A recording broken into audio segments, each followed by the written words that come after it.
जैसे ये कई क्या करते हैं, केवल यज्ञ हवन यज्ञ करते हैं, हवन यज्ञ स्वाहा स्वाहा, वो केवल उससे यज्ञ न करके ये मान बैठे हमने बहुत कुछ धार्मिक अनुष्ठान कर दिया।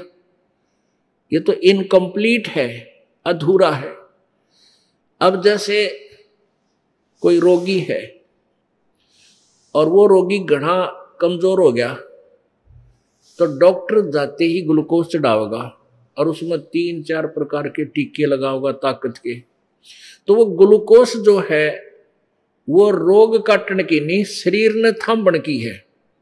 ये शरीर नष्ट ना हो जा, वो शरीर में जो त्रुटि आएगी है, कमजोरी आई है, उसको थोड़ा सा सहारा दे देगा, रोग नहीं काटेगा वो ग्लूकोज। उसकी रोग काटने के फिर इंजेक्शन न्यारे हैं, टैबलेट्स अलग हैं, गोलियां दवाई जड़ी बूटी वो अलग से खानी पड़ती हैं। ऐसे ये 5 यज्ञ, एक यज्ञ धर्म की, दूसरी यज्ञ ध्यान, तीसरी यज्ञ हवन की, चौथी यज्ञ प्रणाम और 5वीं यज्ञ ये ज्ञान की। ये तो ग्लूकोज है, ये तो ग्लूकोज समझो जो चढ़ाई जा रही है आपको, क्योंकि आप चौथे युग में आ लिए और इतने कमजोर हो चुके हो कि आप कति कंडम हुए पड़े हो। अंतिम अंतिम जन्म है तुम्हारे अब ये, जब यू मालिक ना मिलता तो कोई पशु बनता, कोई पक्षी बनता, ऐसी जुर्म हो जाते। क्योंकि धर्म कर्म क्या कोई रास्ता नहीं था।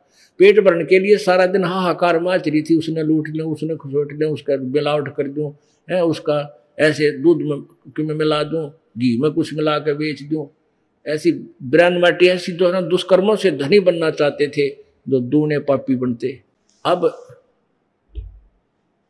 ये अंतिम था आपका, तो इसलिए आपको ये 500 यज्ञ करवा के ये ग्लूकोज चढ़ाया जा रहा है।